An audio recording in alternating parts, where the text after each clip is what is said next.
సందర్భాల్లో యేసు ప్రభు ఆ ప్రదేశానికి వచ్చినప్పుడు, అతని దగ్గరికి వచ్చినప్పుడు యేసు ప్రభు అతని మీద చూపించినటువంటి ఆశ్చర్యాన్ని బట్టి తన జీవితం ఏమైపోయింది?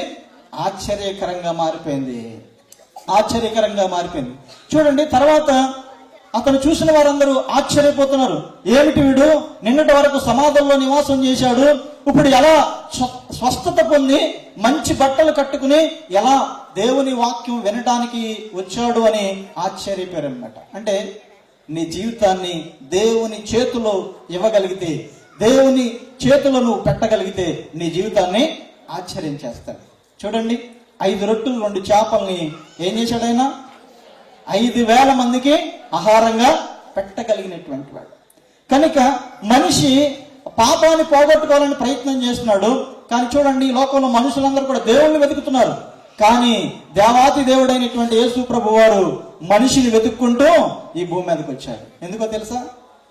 మనందరితో సహవాసం చేయడానికి. అందుకని ఆదాము అవ్వలతో యేసు ప్రభు వారు చూడండి, దేవాతి దేవుడు ఏం చేశాడు? సహవాసం చేశాడు. ఎప్పుడైతే వారు ఆజ్ఞాతిక్రమించారో పాపం వచ్చి ఆ యొక్క సహవాసం ఏమైపోయింది? చల్లా చెదురైపోయింది. తర్వాత నోవహు కాలం వచ్చేటప్పటికి ఏమైంది? అంతమైపోయింది. మరలా ఆ యొక్క తండ్రి అయినటువంటి దేవుడు తన కుమారుడైనటువంటి యేసుక్రీస్తుని ఈ లోకానికి పంపించి మనందరి నిమిత్తం ఆయన తన రక్తాన్ని సిలువలో కాచి మన పాపాలని భరించి ఆయన నీతిని మనకి ఇచ్చాడు. ఇది ఆశ్చర్యం కదా? ఎక్కడో ఎందుకు పనికిరానటువంటి మన జీవితాల్లో ఎన్ని ఆశ్చర్యకార్యాలు దేవుడు చేస్తున్నాడు, ఎంత కృప చూపిస్తున్నాడు. ఇకనైనా నీ జీవితాన్ని ఎవరి చేతిలో పెట్టాలి? ఎవరి చేతిలో పెట్టాలి? దేవుని చేతిలో పెట్టాలి. ప్రభా, ఇదిగో నా జీవితాన్ని నీకు అర్పిస్తున్నాను ప్రభా అని నీవు నీ జీవితాన్ని ఆయన చేతిలో పెట్టగలిగితే ఆ శ్యామ దయ్యాలు పట్టినటువంటి వ్యక్తిని ఎలా అయితే ఆశ్చర్యకరంగా మార్చాడో నిన్ను కూడా దేవుడు అలాగా ఖచ్చితంగా మారుస్తాడన్నమాట. చూడండి, ఆయన ఆశ్చర్యకరుడు. తర్వాత ఆలోచనకర్త. ఆలోచనకర్త. మనిషి ఆలోచన వేరు, దేవుని ఆలోచన వేరు. మన ఆలోచన మన శరీరం గురించే, మన ఇంటిని గురించే, లేకపోతే మన బంధువుల గురించే మనం ఆలోచన చేస్తూ ఉంటాం. కానీ దేవుని ఆలోచన అది కాదు. దేవుని ఆలోచన అది కాదు. ఒక సందర్భాన్ని మనం గుర్తు చేసుకుంటే, యేసు ప్రభు వారు ఒక ఊరును వెళ్తూ ఉన్నప్పుడు ఒక బావి దగ్గర ఆగాడు. అక్కడికి ఒక స్త్రీ వచ్చింది. ఎవరామె? సమరయ స్త్రీ. శిష్యులు అంటున్నారు, ప్రభువా, మేము ఈ ప్రజలందరికీ భోజనం కొనడం కోసం మేము వెళ్ళి మీకు ఏర్పాటు చేస్తూ ఉంటాం, మీరు రండి అన్నారు. బాబు, నాకు పని ఉందిలే, మీరు నడండి, నేను వస్తానన్నాడు. చూడండి, మనుషుల ఆలోచనలు ఏంటి? యేసు ప్రభువును కూడా తీసుకుని వెళ్ళాలనుకున్నారు. కానీ దేవుని ఆలోచన ఏంటి? ఒక వ్యక్తిని రక్షించాలనుకుంటాడు. కనుక మనిషి ఆలోచన చాలా చిన్నది, కానీ దేవుని ఆలోచన చాలా గొప్పది, చాలా గొప్పది. కనుక నువ్వు అనుకుంటావు, నేను గొప్పవాడిని, నేను గొప్పగా ఆలోచన చేస్తున్నాను, నేను గొప్పగా జీవిస్తున్నాను అనుకుంటున్నావేమో. కానీ నీ జీవితాన్ని దేవుని చేతిలో పెడితే నువ్వు ఎలా నడవాలో, ఎలా నడవకూడదో దేవుడు నీకు నేర్పిస్తాడనమాట. చూడండి, దేవుని ఆలోచనలో సమరయ స్త్రీ ఏం చేయబడింది? ఏం చేయబడింది? పాపాలు క్షమించబడింది. చూడండి, ఆమె మారు మనసు పొంది దేవుని అంగీకరించి దేవుని గొప్పతనాన్ని తెలుసుకుని ఊరిలోనికి వెళ్ళి అనేక మందిని అక్కడికి తీసుకొచ్చింది. ఆయన ఆలోచనకర్త. ఎలాంటి వాడండి ఆయన? ఆలోచనకర్త. చూడండి, 3వది మనం చూసినప్పుడు నిత్యుడగు తండ్రి. నిత్యుడగు తండ్రి. చూడండి, నిత్యుడగు తండ్రి అంటే నిత్యము తోడై ఉండేటువంటి వాడు. నేను డెప్త్కి వెళ్తలేదు, పైపైన చెప్పేస్తున్నాను, ఎందుకంటే సమయం లేదు కాబట్టి. ఎందుకంటే నిత్యుడొక తండ్రి, దీనికి మనం సాదృశ్యంగా మనం తీసుకున్నప్పుడు చూడండి, ఇశ్రాయేలు ప్రజల్ని ఐగుప్తు దేశం నుండి దేవుడు ఎక్కడికి నడిపించాలనుకున్నాడు? ఎక్కడికి? కానానికి నడిపించాలనుకున్నాడు. కానానికి నడిపించాలనుకున్నప్పుడు చూడండి, వారిని 40 సంవత్సరాలు దేవుడు నడిపిస్తూనే ఉన్నాడు, నిత్యము తోడున్నాడు. వారి చెప్పులు అరిగిపోలేదు, బట్టలు చిరిగిపోలేదు. ఎంత ఆశ్చర్యం అండి!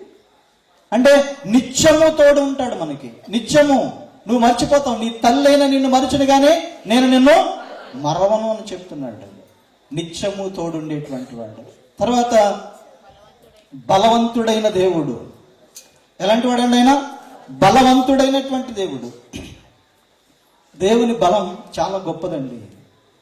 దేవుని బలం ఎంత గొప్పదనంటే ఆయన బలాన్ని మనం గుర్తించలేం. ఇశ్రాయేలు ప్రజలను ఐగుప్తు దేశం నుండి నడిపిస్తూ ఉన్నప్పుడు ఆయన బలం అక్కడ కనబడుతుంది. ఎర్ర సముద్రాన్ని దేవుడు ఏం చేశాడు? పాయలుగా చేశాడు. దేవుడు బలవంతుడు. నువ్వు అనుకుంటావు, అయ్యో నన్ను ఎవరు చూడట్లేదు, నన్ను ఎవరు ఆదరించట్లేదు, నా జీవితం ఇంతే అని అనుకుంటున్నావు. నువ్వు దేవుని చేతిలోనికి రాగలిగితే, నీ జీవితాన్ని దేవుని చేతిలో పెట్టగలిగితే ఖచ్చితంగా నీ జీవితంలో గొప్ప అద్భుత కార్యాన్ని దేవుడు ఖచ్చితంగా చేస్తాడనమాట. ఆయన బలవంతుడైన దేవుడు. ఎలాంటి వాడండి? బలవంతుడైనటువంటి దేవుడు. కంచాడు. 4వ దినాన్ని వచ్చినప్పుడు అందరూ అనుకుంటున్నారు, ఏంటినా ఇప్పుడు వచ్చాడేంటి, ఇప్పుడు వచ్చి ఏం చేస్తాడు ఈయన? ఆల్రెడీ శవం ఏమైపోయింది? పాతి పెట్టబడింది, కంపు కొడతా ఉంటదేమో. ఒకవేళ అది తెరిస్తే కంపు వస్తుంది. ఇలాంటి సమయంలో ఈయన ఏం చేస్తాడు అని అందరూ ఎదురు చూస్తున్నారు. మరి అంటుంది, ప్రభువా నువ్వు ఇక్కడ ఉంటే నా తమ్ముడు చనిపోయేటువంటి వాడు కాదు అని గుండె చెదిరిపోయి దుఃఖముతో వేదనతో ఉన్నటువంటి వారిని దేవుడు ఏం చేశాడట? ఏం చేశాడు? సమాధి దగ్గరికి తీసుకువెళ్ళమన్నాడు. అందరూ ఆశ్చర్యంగా చూస్తున్నారు, ఏంటిది, ఏం చేయబోతున్నాడు? లాజరు బయటకి రమ్మన్నప్పుడు ఆ ప్రేత వస్త్రాలతో బయటికి ఆయన వచ్చినప్పుడు ఆయన బలము మనకు కనబడుతుంది, ఆయన యొక్క గొప్ప శక్తి మనకు కనబడుతుంది. కనుక చనిపోయిన వారిని సహితము దేవుడు లేవనెత్తగలడు. నీ చిన్న సమస్యను దేవుడు తీర్చలేడా? తీర్చగలడా లేదా? నువ్వు వ్యాధితో బాధపడుతున్నావేమో, వేదనతో బాధపడుతున్నావేమో, లేకపోతే సమాధానం లేకుండా జీవిస్తున్నావేమో. దేవుడు అన్నాడు, బలవంతుడైనటువంటి దేవుడు. ఆయన నీ సమస్యను, ఎంతటి సమస్యనైనా దేవుడు తీర్చగలడు. కనుక ఆయన బలవంతుడైన దేవుడు. తర్వాత నిత్యుడకు తండ్రి అని ఆయన మనకి ఎప్పుడు తోడుండేటువంటి వాడు. తర్వాత సమాధానకర్త అయినటువంటి అధిపతి. సమాధానం చూడండి, ఈ భూమి మీదకి సమాధానం ఎలా వచ్చింది? యేసు ప్రభు ద్వారా వచ్చింది. పాపి అయినటువంటి మానవుడికి తన ఆత్మను స్వర్గానికి తీసుకెళ్లేటువంటి మార్గం లేక ఎంతో వేదనతో ఎదురు చూస్తున్నప్పుడు ఆ యొక్క తండ్రి అయినటువంటి దేవుడు సకల మానవాళిని ప్రేమించి తన అద్వితీయ కుమారుడైనటువంటి యేసుక్రీస్తుని లోకములో జన్మింపచేసి మనందరి పాపాల నిమిత్తము ఆయన బలి చేశాడు. చూడండి, అది మనకి సమాధానాన్ని ఇచ్చింది. ఏ యొక్క సమాధానముతో మనం అసాధారణముతో మనం జీవిస్తున్నామో దేవుడు తన కుమారుడు ద్వారా మనకేమిచ్చాడు? సమాధానాన్ని ఇచ్చాడు. కనుక యేసు ప్రభు వారు మనకి సమాధానాన్ని ఇస్తాడు. సమాధానకర్త అని, అధిపతి అని ఆయనకు పేరు పెట్టబడింది.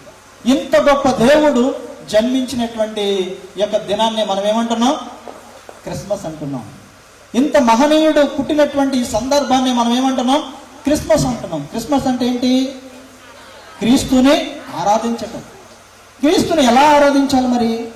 ఇంత గొప్ప దేవుడు, ఆశ్చర్యకరుడు, ఆలోచనకర్త, నిత్యుడగు తండ్రి, సమాధానకర్త అయినటువంటి అధిపతిని మనం ఎలా ఆరాధించాలి అని అంటే, మనం ఒక సందర్భాన్ని మనం చూసినప్పుడు అయిపోయింది ముగించేస్తాం. చూడండి, మత్తయి సువార్త 2:10 మనం చదువుతాం. చూడండి ఒకసారి. వారు ఆ నక్షత్రమును చూసి అత్యానంద భరితులై ఇంటిలోనికి వచ్చి తల్లి అయిన మరియను ఆ శిశువును చూసి సాగిలపడి ఆయనను పూజించి తమ పెట్టెలు విప్పి బంగారమును, సాంబ్రాణిని, బోళమును కానుకలుగా సమర్పించిరి. ఇక్కడ జ్ఞానులు ఆరాధించినటువంటి విధానం మనకి కనబడుతుంది. చూడండి, వారు ఆ నక్షత్రాన్ని చూశారు అంటే దేవుని వార్తని విన్నారు, దేవుని గురించినటువంటి సత్యాన్ని తెలుసుకున్నారు. తెలుసుకుని అత్యానంద భరితులై ఎక్కడికి వెళ్ళారు అంటే యేసుక్రీస్తుని నమ్మాలి. నమ్మిన తర్వాత నీ హృదయంలో విశ్వసించాలి. విశ్వసించినటువంటి నీవు ఏ ఇంటిలోకి వెళ్ళాలి? ఏ ఇంటిలోకి దేవుడు ఆహ్వానిస్తున్నాడు?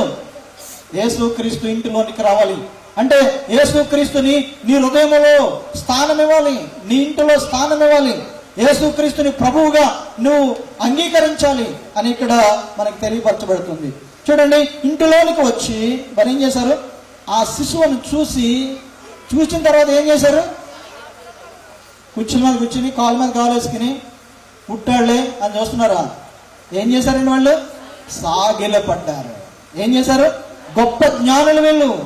గొప్ప ఉన్నతమైనటువంటి రహస్యాలు తెలుసుకునేటువంటి గొప్ప తత్వజ్ఞానం కలిగినటువంటి వారు ఒక శిశువు దగ్గర, ఒక చిన్న పిల్లవాడి దగ్గర మోకరించారట. ఏం చేశారట? సాగిలపడ్డారు. సాగిలపడటమే కాదు, ఏం చేశారు? తమ పెట్టెలను విప్పి బంగారమును, సాంబ్రాణి బోలమును ఆయనకు కానుకలుగా అర్పించారు. ఈరోజు దేవుని ఎదుట నువ్వు సాగిలు పడ్డావా? సాగిలు పడేటువంటి అనుభవం ఉందా? ఒకవేళ నువ్వు సాగిలు పడేటువంటి అనుభవం నీ జీవితంలో ఉంటే నువ్వు అన్నింటిలో తగ్గించుకోగలుగుతావు. సాగిలు పడేటువంటి అనుభవం లేకపోతే నువ్వు దేనిలో కూడా తగ్గింపు అనేటువంటిది ఉండదన్నమాట. కనుక ఆయన ఎదుట మనం ఏం చేయాలి? సాగిలపడాలి, సాగిలపడాలి. దావీదు మహారాజు యెరూషలేము దేవాలయం ప్రతిష్ఠిస్తున్నప్పుడు ఆయన ప్రజలందరి ముందు ఆ యొక్క బలి అర్పిస్తూ ఉన్నాడు. ఎలా అర్పిస్తున్నాడు అంటే ఆ బలిపీఠం దగ్గరికి వచ్చి మోకరించి ప్రార్థన చేస్తున్నాడు. ఎక్కడ? బలిపీఠం దగ్గర ప్రజలందరూ అలా కుర్చీల మీద కూర్చుని ఉంటే దావీదు ఆ యొక్క సొలొమోను రాజు ఏం చేస్తున్నాడు? ప్రార్థన చేస్తున్నాడంట ప్రజలందరి ముందు. అంటే చూడండి, దేవుని ఎదుట సాగిలు పడుతున్నాడు. నేను రాజుని కదా, నేను ఈ ప్రజలందరినీ పరిపాలించేటువంటి వ్యక్తిని కదా, నేను వీళ్ళకి వేరు చెప్తే వాళ్ళు చేయాలి కదా అనేటువంటి అహం అతనిలో ఉందా? లేదు. అంటే ఎవరైనా సరే దేవుని ఎదుట సాగిలు పడాలి. ఈరోజు మనం కూడా దేవుని ఎదుట ఏం చేయాలి? సాగిలు పడాలి. సాగిలు పడినప్పుడు నిజమైనటువంటి క్రిస్మస్ ఆనందం. దేవుడి మాటలు దీవించి ఆశీర్వదించును గాక. ఆమేన్.